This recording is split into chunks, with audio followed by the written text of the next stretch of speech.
What's going on, everybody? It's yours truly, Mufasa Fast, y'all, coming to you with another episode of Alphacology. And I'm blessed. I'm very, very blessed to have a special guest. He's been on the show before. He always dropped these gems that I like to call them. All right. Shout out to my supporters. Y'all asked for him one more time, and I had to beg him to get on the show, man. Yours truly, my partner, Mizo, right here. The architect of Fresh Division clothing brand, right? You see the hat, you see the shirt. I love it. And I appreciate you for coming back on the show. My man. God. Thank you for the invite. I appreciate being here. I appreciate it, man. Good, man. And also, this episode is brought to you by, sponsored by, right here, Kokosa. All right. I'm a little bit about this drink. I don't know if I ever told you guys. He been rocking with me for quite some time, a partner of mine, man. And he has his own liqueur, all right? And this ain't a regular liqueur. I just want you to know that. For sure. It's plant-based, dairy-free, and it's cream. So you know how hard that is. Yep. That's hard to put together, all right? And it has a nice flavor, smooth taste, a hint of pineapple, coconut. And I'm not gonna lie, it reminds me of something from the islands. Yeah. You know, it's inspired by the Bahamas. Mm-hmm. You get what I'm saying? It freezes, it mixes well. Mm-hmm. You can top it off with a little Hennessy or whatever. And I want you to, you don't have to, but I got you. Trying it. You gonna try it? Yes, sir. Let's go. Hold on. Mm-hmm. Oh, that's perfect. That's perfect. How you feel about it? It's nice. And so the crazy thing is, on my way over here, I was drinking coconut water. And so when I found out that it was plant-based, I was like, I want to try it. Because I don't even really drink alcohol like that. But since it's plant-based and it's made with coconut water, just off of principality, I had to check it out. And I like it. I'm rocking with it. See? Yeah. So parties I go to or anytime I gotta throw a drink together, I always put the Kokosa on there. Yeah. And you know, it's different. Yeah. You know what I'm saying? Yeah. And it mixes well with what I like to drink. Yeah. Tequila, Hennessy, cognac. And yeah, I'm rocking with it. This not gonna make it through the show. I'm just gonna be just gonna be honest with you. It's not gonna make it through the show. It's all good. As we know, plant-based is for your life. It extends your life when you go plant-based anything. And then it's not gonna mess up your liver. It's not gonna mess up what you got going on, right? Health-wise, but you know, don't quote me on that because it's still a liqueur. And it'll sneak up on you. For sure. And now, you know, you wilding. You know how I go. So with that being said, I appreciate it. Kokosa has always been a supporter of the Alphacology podcast and the interviews we bring on and the episodes we bring on. So we all brand building. Yeah. And again, shout out to your brand, Fresh Division. Appreciate you. You know, the architect, curator. And when I went on my little trip, I was definitely rocking this shirt. Okay. And make my muscles look big. Okay. You know, I can't. Flex You know, it goes with the shoes I like to rock too, man. So I appreciate it. So if you ever want to give me some stuff for a discounted price, because I don't believe in free all the time, just let me know. True. And don't forget your fans get 25% off with Alphacology. And you get 25% off with Alphacology. Yeah. You know, them fives drop soon. And it goes good with the metallic whites. Yeah. I think. See, I be knowing. Cause every time Jordan come out with something, Fresh Division got something for it. That's a fact. So I'm just being honest. With that being said, this podcast is near and dear to my heart because I don't really get on my podcast and talk about movies all the time. It's very rare. And I love movies. But this one movie I done watched 3 times. That's it. I done watched 3 times. Man, okay. because I don't want to go into rabbit holes. In some movies, I always say it's a good movie when you send me into a rabbit hole, Yeah. right? And the movie has Michael B. Jordan in it, Yeah. and I respect the craft of acting. I always Yeah. did. And you're a great actor when you could separate yourself when you playing two roles in one movie. Mm-hmm. So he was playing twins, Yeah. and I was just like, this is he give it to him, give him the Oscar. Yeah. That's the first thing I said when I watched it. I said, give this man, because that's the first thing I do, because sometimes a plot can make a bad acting could make a great storyline horrible. Mm-hmm. Vice versa, a bad storyline can make great acting horrible. Mm-hmm. You know, so it was a great storyline. The movie Sinners, that's what I'm talking about. Yeah. Today, and we're gonna go through the ins and outs. But that's enough. I want to do the first review, right? This is my first thought when I watched it. Just like when I watched Ray, just like when I watched Ali, I said, ooh, Yeah. Black folk, we got us another one. Yeah. We got it. Yeah, exactly. We got it. They probably ain't gonna give us our flowers for it. They did this time. Yeah. Just like Training Day, I said, we got it. Mm-hmm. Just like Malcolm X, one of my favorite movies of all time, I said, we got it. It's Bingo. another one. Bingo. Right? So I feel like that movie will inspire a lot of younger actors to get on their jobs. Yeah. But you could tell he not in it for the money. Yeah. He in it for the craft. He trying to win. Yeah. He trying to be cemented. Yeah. So in Ryan Coogler, I was just about to say that. Come on, man. You got to give him credit because Ryan Coogler. He like the Spike Lee right now. He the young Spike Lee. Yeah. So whatever and hold on, and Ryan is conscious. Ryan is conscious, and he puts it in his movies. Even with even with Black Panther, there was things that he did in Black Panther to make sure. Thank you. Hold on. Acknowledging the ancestors. There was things in Black Panther that went on that typically probably wouldn't have went on in a regular movie. So Ryan is totally aware of his spirituality, and he makes sure he puts it in his movies all the time. That's perfect. So, and that's very rare. Yeah. That, like, I'm gonna say this. It's very rare that you find a Black conscious movie director, producer. Yeah. It's very rare that you see that because Hollywood keeps it airtight. Yeah. They don't want too many what I call conscious cooking up. They don't want too many soul cooking movies in there to make you that will help you open that third eye. Yeah. They don't want too much of that. Yeah. And it's always gonna be Hollyweird. But when they do let one or two through, I respect it. Yeah. Right. And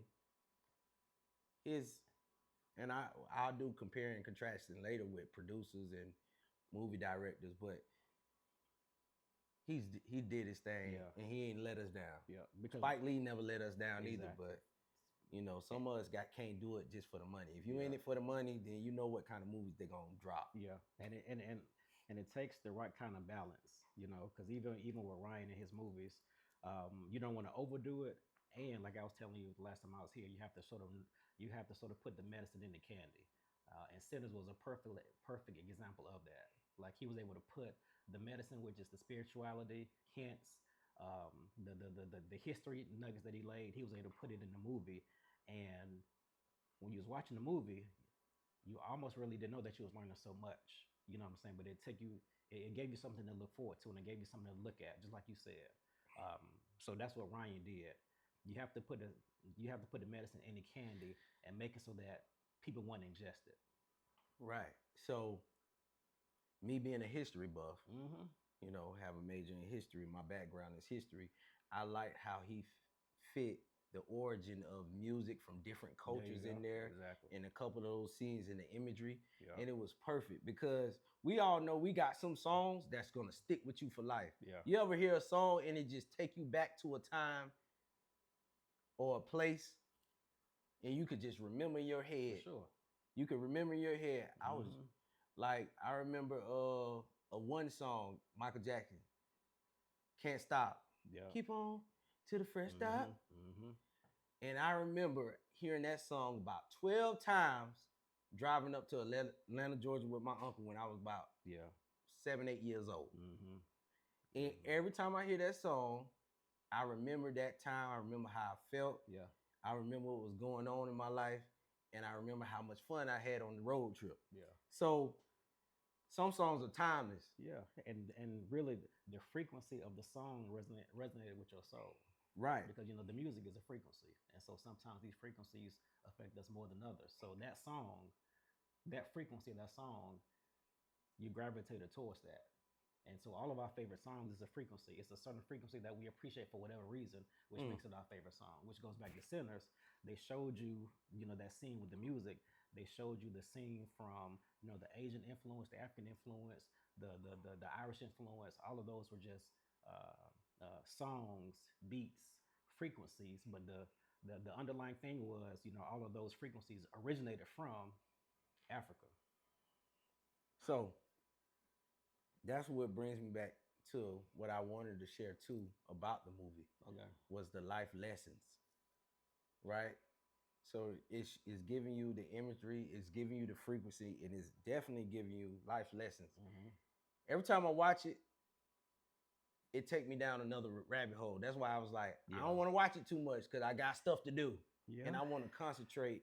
So I watched it 3 times. Man, I think I watched it 3 times in the theater. I watched it 3 times in the maybe. Let me see. I saw it in the theater about 3 times, and then I've seen the movie total maybe about. Then I bought it as soon as it came out. I've probably seen the movie at least about 8, 9 times. Great, that's what I need right there. That's how much I seen Malcolm X. Hey, but Malcolm X is my favorite movie. That's my all-time favorite movie. Sinners is in my top 5. As soon as the first time I saw the movie. As soon as I walked out the theater, I texted my people. I was like, this movie is now in my top 5. Immediately off the rip. Top 5, right. For sure. And I don't know if he can make a sequel to that. You know what would have been dope? What would have been dope is if they did the prequel. When they robbed the Irish and the Italians. That would have been amazing. Seeing that story and how they made it out of Chicago to back home, the way they both, because remember, Smoke robbed the Irish, and then Stack robbed the Italians, and they made it look like they was robbing each other. That's a whole story in itself. So that would have been. So that would have gave me, and I want to do it. I don't mind doing it, but it's gonna give me Django vibes. Django is one of my top favorite for sure. 5 movies. Yeah. Right. Yeah. For one, the era which it was made. You showing, because they always teach us in school. What they teach us in school? Black people were what? Slaves. The white man had to save us. Nobody was fighting back. Even civil rights. All they show you is Negroes getting hit with water hoses. Yeah. But y'all don't never talk about the ones that fight back or the ones that, guess what? Them white folks know that it can't come over here. Yeah. Because they got some of them gangsters over there, and they catch you in. Just like if they caught us in their neighborhood, it was up. Well, guess what? It was black neighborhoods where if they got caught over there, it was up. They didn't care. Yeah, they was ready. Yeah, you know what I'm saying? Yeah. But you don't hear that. You just hear it. All you hear from us is we were helpless. White man had to come save us, and it's not fair. You know what I'm saying? And that's coming from what my uncles told me on the back end. He was Nation of Islam. He followed Malcolm X. He's like, don't believe everything they tell you. Yeah, for sure. And I'm trying to tell him, well, the civil rights movement and Lyndon B. Johnson signed this and it made us equal. No, it didn't. He was like, nah, that ain't really what's going down. It was a setup. Yeah. And Malcolm X was trying to tell us it was a setup. And then once Martin Luther King realized it was a setup, they killed him. They killed both of them. So it's like, hey man, okay. Yeah. Okay, once I get a little bit more mature, I can see. And I like the way Sinners portrayed that. It was so many life lessons in that movie. Yeah. Being this alphacology, by being the most alpha version of yourself, being a leader, making great decisions on life. I think for us, it was leadership, discipline, decision making. You get what I'm saying? Yeah. And it showed us how you had to move with leadership, decision making in a marginalized community. Yeah. You know, to adjust. Yeah. buying land, buying property that we Mhm. still, they really don't want us to have. Yeah. You know what I'm saying? They brought some land with a barn on there and turned it into a club. Mhm. And really they was trying to still just get money and sneak it back. Yeah. You get what I'm saying? Mhm. So And they knew the importance of entrepreneurship. the importance of entrepreneurship. Those two twins, Mhm. y'all twins? Nah, we cousins. Yeah. That's one of my favorite. That's one of my Mhm. favorite lines, right? Mhm. So let me see. And there's so much I want to cover, but I'm gonna try my best to put some medicine in the candy. That I said it right. Yes, sir. You sure did. Man, so check this out. My first question: masculinity, Mhm. was that in the movie? Yeah. Accountability, was that in the movie? Yeah. Decision making, consequences, results of your decision making sure. was in the movie. Yeah. And I think if I were to teach a class on this movie alone, I could teach a whole class Mhm. on decision making, accountability, and of course masculinity. Yeah. Because this was one of the movies where it was back in the day. Them twins wasn't no sissies. You get what I'm saying? They weren't homosexuals, right? Everybody respecting them. They carried themselves like what? Like men, Mhm. right? Both of them. Yeah. Now I do think they didn't make the best decisions, and we seen the consequences of their decisions. Yeah. You know, buying property from a Klansman, that's always during that time, that's always gonna be iffy. Granted, they didn't know. They didn't know that. They didn't. Mm-mm. Yeah. Right? They didn't know what was in for them. Mhm. And I like it because Yeah. I don't know if you ever seen when Sinners went in the trailer, what the preacher said. He say, you keep dancing with the devil, one day he gonna follow you home. Yeah. And we don't have a prequel yet, but you know them boys was definitely dancing with the devil, whatever devil you want to call it. But they were playing with a lot of fire, Yeah. shooting people, Yeah. sleeping with white women, Mhm. robbing the Italians, Yeah. robbing the Irish. Yeah. You know what I'm saying? You was dancing. You was dancing. Buying land from the Klansmen, trying to be entrepreneurs in a time where they really want you to be a slave still. Mhm. So, and you're in Mississippi. Mhm. I always looked at it like that's a part of masculinity. Sometimes you're gonna be brave, and you taking brave chances. You know what I'm saying? Mhm. So, what is your take on that? Like with the masculinity and the decision making of the I think when you look at Smoke and Stack, and I guess as it relates to masculinity, and I think I mentioned it last time.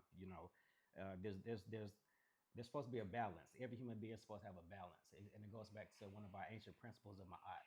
And Ma'at is really balance of life. Uh, on the foundation, it's balancing masculine and feminine energy. But at the same time, when you look at um, Smoke and Stack, they had different characteristics. So within Smoke and Stack, they were ma'at, they were balanced.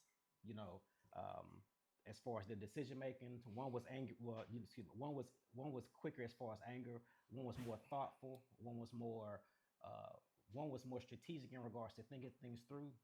One was more hot headed.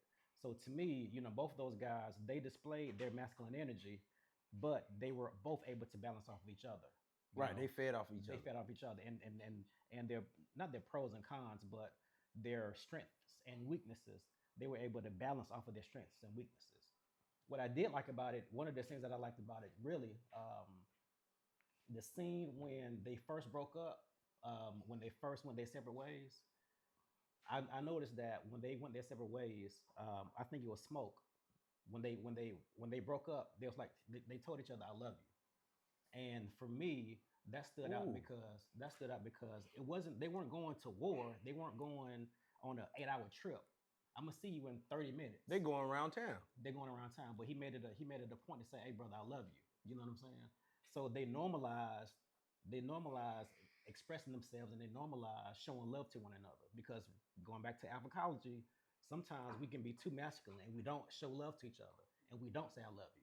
So for them boys to be going down the street and as they separated, for them to hug, embrace, and say "I love you," that meant a lot to me. You know what I'm saying? And again, in regards to what society calls, I guess, being masculine and what masculine really means. So that's one of your favorite scenes. Give me another favorite scene. Give me another favorite. Give Well, me really, another favorite so scene. okay, so one of my favorites, well, another one of my favorite scenes is in the movie when Smoke went to um, the Childs. When he went to the Childs and he saw the girl, he pulled up on the little girl, and he told the girl to watch the car for him. Yep. That was one of my favorite scenes because for one, we talk about life lessons. He taught that girl the art of negotiation. He taught her the art of he taught her the art of negotiation, and In uh, 5 minutes. in 5 minutes, and he really paid it forward. And that hit hard to me because, like, I have mentees that I mentor, and several of them are black women. They're younger than me, but they're black women, and I make it a point to pour into them, and I pour into them without wanting nothing in return. The only thing that I tell them is the things that I'm doing for you, I want you to tell your homegirls, and the things that the game that I'm giving you, give to somebody else, pay it forward.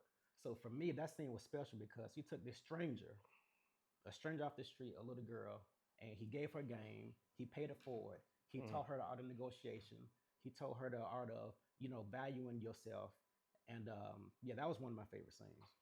And that was one of my favorite scenes too when he shot that man. Oh, 'Cause I always say this. I put this on Facebook. I think today. I was like, I might joke with you, but I ain't gonna play with you. Don't play with me. yeah, I always say that. I say that all the time because my line of work. yeah, I'm an educator. I'm a Yeah. teacher, and Yeah. I like everybody to be in a good mood. yeah, So nothing put people in good mood like humor.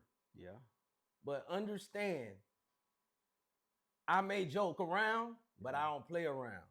So don't play with me. And people get that mixed up a lot. So sometimes I have to make that clear. True. Hey, I may tell a joke, but I ain't playing around. And I'll You know even what I'm add on saying? to that because in that same scene, he walked outside. He seen our boy. He shot a guy that he knew. And then, if you can recall, he sat there. He thought about it.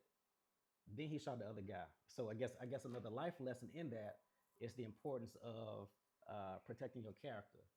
Because after he shot him, he said, "I can't have y'all walking around thinking y'all can steal from me." Right. You know what I'm saying? So it is important to you have to guard your character as well. Yeah. He Especially back then. he sat there. He saw who was looking. He processed it. Then he shot him. So you growing up in Atlanta, Yeah. that's a great analogy because you might not know this, but if somebody play with you, try you, what the next person like, oh, he could get tried, he could get played. Yeah. Then you could play with him, and you could try him, you could steal from him. He ain't gonna do much. Yeah. He just gonna get mad. So I get it because even back then, like today, in certain environments, Mhm. they will play with you. They'll try you like that. Yeah. And if you don't nip it in the bud, what's gonna happen? They're gonna always do it. Yeah. And I tell when I mentor younger teachers Mhm. on their classroom management skills, I say if you don't nip it in the bud, there's gonna be two more that's gonna Yeah, come for and sure. play. Yeah. Oh, you ain't do that with such and such. Why you trying to do that with me? Mhm. Mhm. So you gotta go ahead and cut the head off Yeah. the snake right Yeah. now. Yeah. You know what I'm saying? Yeah. Especially if you got a crowd. Yeah. So I like that scene. Like now, one of my favorite scenes that resonates with me, Mhm. and I don't know if I could get to the end But the dang, it's so many good scenes, bro. But for the case of Alpha College, this scene where um when Stack got turned into a vampire or whatever. Mm-hmm. What was his downfall? A woman. He didn't see it coming. Yeah, I You guess ain't within see it that coming. situation. You ain't see it coming. The one that you most fond of, you gotta, and you know it's certain rules to life. We like to call them red flags. Mm-hmm. Cause what you were doing outside that long, and why I gotta invite you back in? But I invite you back in anyway. But he didn't see it coming. Yeah. And if he was on point, he probably would have never even got turned. Yes, and I guess like The seduction, yeah, but the lust. That's what I'm really getting at. okay. Lust Okay. So will be the death of you. The way I look at it is, okay, that you're right. Within that scenario, within that situation, within the box of that situation, you're correct. However, I guess the other do you think it's inevitable though? Well, it's like which came first, the chicken or the egg? Because what happened was she went out to go get the money. She was really being an advocate, and that's another thing that just in general people understanding the difference between allyship and advocacy. And she was trying to be an advocate and trying to be down for the cause. And she was using her whiteness, she was using her privilege for good. So she was intentional and genuine in her in her actions. So she was being genuine and saying, okay, they will talk to me. That's what she said. They will talk to me. Yeah. So she went out there genuinely being an advocate to get money for the whole team. And unfortunately, because of her actions, it did cause that to happen. So I mean, with like I said, within that box, the seduction and everything, I totally agree with. But what caused that? Okay, so what caused that is what, because she couldn't, she didn't have to give a fuck. Right. She could have been like a lot of other white people and just mind her business, or just like, or just side with us and just empathize with us. But you can either be a part of the problem or the part of the solution. Which brings me to my next, because you know it's a bigger picture. That's why even with Remick, it's a bigger picture. He's not the bad guy to me, but go ahead. It's a bigger. All right. See, we'll get to that. But it's a bigger picture because before that, why you even need them people money? Because you're not making no money at that door. Because what? Them black people ain't got no money. They got fake money. Exactly. And why is that? You're right, because that's what they was given. That was what they were given. Yeah. So he like, I gotta take a chance. I gotta make, you know what I'm saying? It all comes full circle. Yeah. Cause guess what? If them black people was giving him the money, real American currency, not this good at the stove. Yeah. That we at the sharecropper stove. Yeah. That's all we got. Yeah. So who you mad at? The black folks or the white lady? Sound like you mad at the black folks for not having money. No. I'm mad at the circumstance. Oh, I'm with you on that. Oh, I'm mad at the era. For sure. I'm mad at the Jim Crow era. Jim Crow black so laws. It sets you up. That's why Remick ain't the bad guy, but go ahead. It sets you up to see how vulnerable we were. That's vulnerability. Dang, I'm poor. Nobody more dangerous than my grandfather always told me this. Nobody more dangerous than a hungry man, a poor man. Mm-hmm. A poor man that's hungry, that's dangerous. They're gonna make decisions that they shouldn't make. So that's still a bad decision because why you know you ain't supposed to take these people money. The money not all good money. I heard this today. All money ain't good money. You said you know that you said hold on. Right? You said you know they're not supposed to be taking these people money. What people? The outsiders. I'm gonna just say that. Oh, okay, I got you. The outsiders. I got you. Nah, you can take the sharecropper money, but I got you. You're not gonna grow your business because you need real money. And you can't go to the sharecropper store and say, I got all these coins, give me some real money. Yeah. I mean, you probably can, but then, back in those days, they still gonna play with you. Yeah. Right? And that's what I think that decision came from that. Like, man, just see what kind of money they got. Yeah, exactly. Yeah, based on the situation. Right. And then going back to Smoke and Stack, Stack was like, "Hey man, these people don't work all day in the fields. Uh, they come here for a release.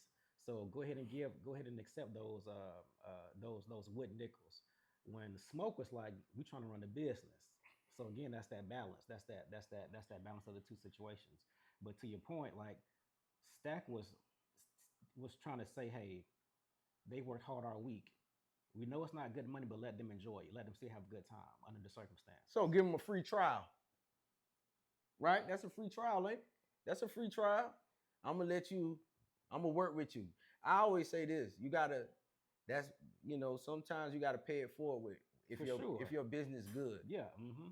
Like if I know this Coca is good, even though I got this bottle right Mhm, here, got mhm. it for free, and I know it's gonna sell, but I gotta get you to like it first. You know what I'm saying? I gotta get you to see the quality. So that's what I looked at it as well.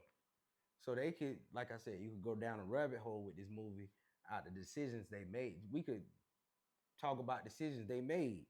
Now, my other favorite scene Yeah. is when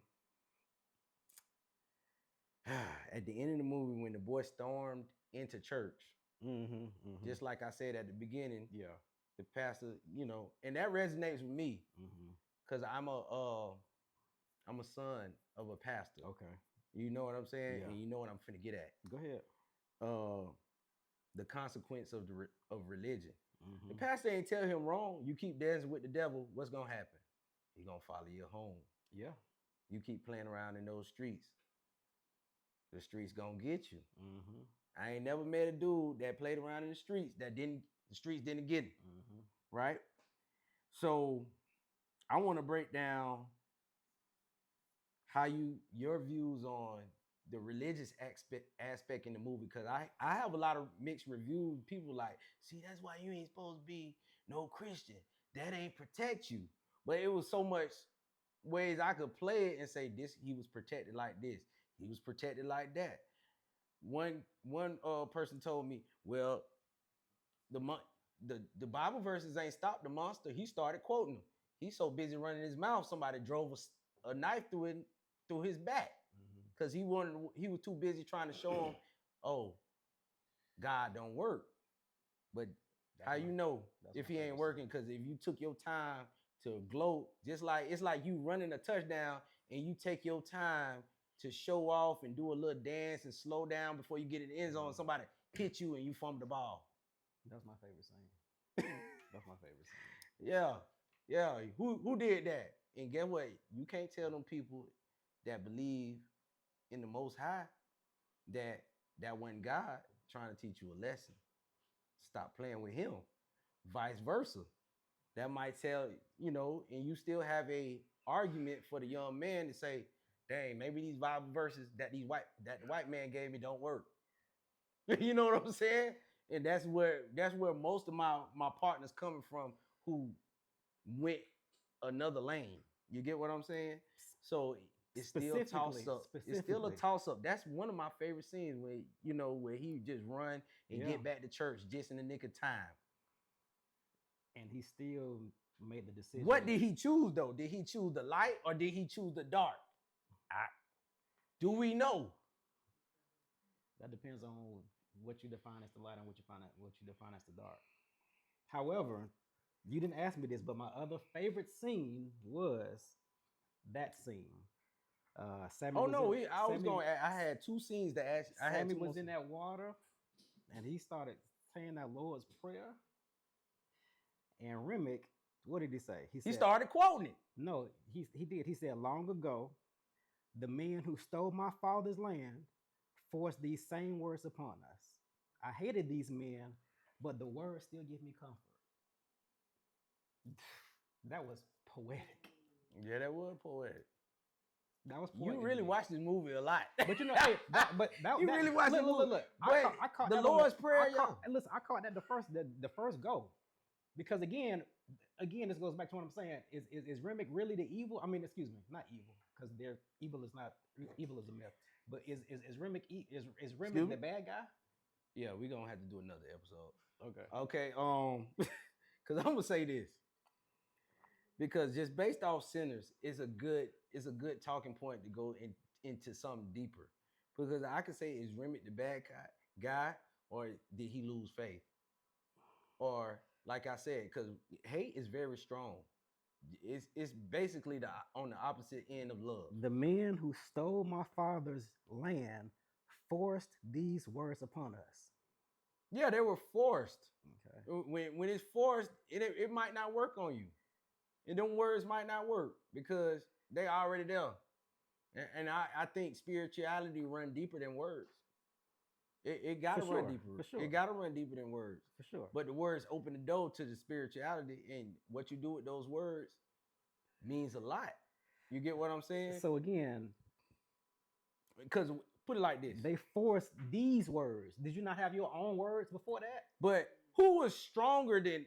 But okay, so who was? We all had our own words. And I like this is what I call the spiritual alpha male right here. You from Florida, I'm from Atlanta. Right, I'm not gonna force my accent on you. You already got your accent. right. I'm not gonna force mine on you. You like the accent, don't you? Yeah, Okay, so I don't want to. What business do I have forcing my accent on you? but how's that gonna stop me Stop you from what? from dominating you? Okay, because that's an amazing question. What if I force my words upon you, and within that, I'm going to force all of my ideologies, and I'm going to do it with force. The key word is force, not suggest. I'm going to force. Again, wait. These men stole my father's land and forced these words. They didn't buy the land and say, "Hey, this is what we're doing. I'm going to force my language upon you. I'm going to force my Georgia accent. I'm going to force you to say shawty. I'm going to force you to say twin. I'm going to force you, Right. not ask you. I'm going to force So you. now when I'm in a situation and I'm about to if it's you by yourself, I got 50 Atlanta niggas with me. You by yourself, I got 50 Atlanta niggas with me. So we forcing our, and here's the thing. If you don't get this accent, we gonna kill you, shawty. right. So what you So gonna do? I gotta say shouty. I gotta say twin. There you go. Right. I get what you're saying. Okay. I get what you're saying. Yes, sir. Now, when the rabbit got the gun, because he the rabbit with the gun now. Now I'm about to come on you. Right? And what you gonna say? Come on, shout it. That shit don't work on me. I don't even like it. Because guess what? It was delivered to you wrong. You ain't accept it. So now what I was really trying to get at is he had more spiritual strength than the young boy. Because the young boy ain't did his research. That's a fact. Knowledge is power. That's a fact. I'm with you on Because that. once you would present me knowledge and you present this knowledge, I still have to choose. I don't. You don't. That's another At least that episode for minimizes the ignorance. If you that minimizes the ignorance if you know and make a choice not to. But and I'm gonna say this, and I'm gonna end with this. So Sinners is very I think it will open up a door for us to have a deeper conversation about spirituality. Because I do believe you could be alpha very, very much spiritually, but you gotta believe in whatever you believe in to act for it to actually work. And right then and there, that young man really he came into that thing and all he knew was the Lord's Prayer. Yeah. He ain't never believed in the Lord. Yes, he didn't. I think he so did. I think he did. He probably did, but guess what? Just playing from your sentiment alone, we know who was stronger spiritually, who been on that earth longer. That's a fact. You get what I'm saying? So I might be allergic to something, but if I live long enough, I ain't allergic no more. You could grow out of asthma if you live long enough and you train your lungs. So it could be the same thing spiritually. If I live long enough, I could quote these same scriptures and it won't matter to me. Which brings me back to one of my other favorite scenes when he was about to he had that protection. Because we didn't go to the other alpha in the movie, with the spiritual alpha in the movie. She died. We ain't even get to her. Yeah. We ain't. She was. You know what I'm saying? Yeah. Which brings me to the point of lust. when a woman love you for real, she gonna protect you. Okay. You get what I'm saying? Yeah. She cause women can protect you too, For and that sure, woman for sure, protected him. For sure. You get what I'm saying? Both of them. So with that being said, it was a lot of imagery. It was a lot of lessons in there. It was a lot of stuff to give you to think about. Yeah. Because the only love we actually seen in that movie was those two, Smoke, Yeah. and his baby mama. Yeah. That was the only love. The Stack and his girl, that was lust. Yep. And Sammy and Perlene was less too. Sammy and Perlene was lust. You're right. Yeah. Yeah, Sam. Yeah, he was being nasty in the back. Mm-hmm. So, but he was younger. You're right. He was younger. So, I encourage everybody to watch that movie. We got to take a break because we gotta structure the next part of this episode.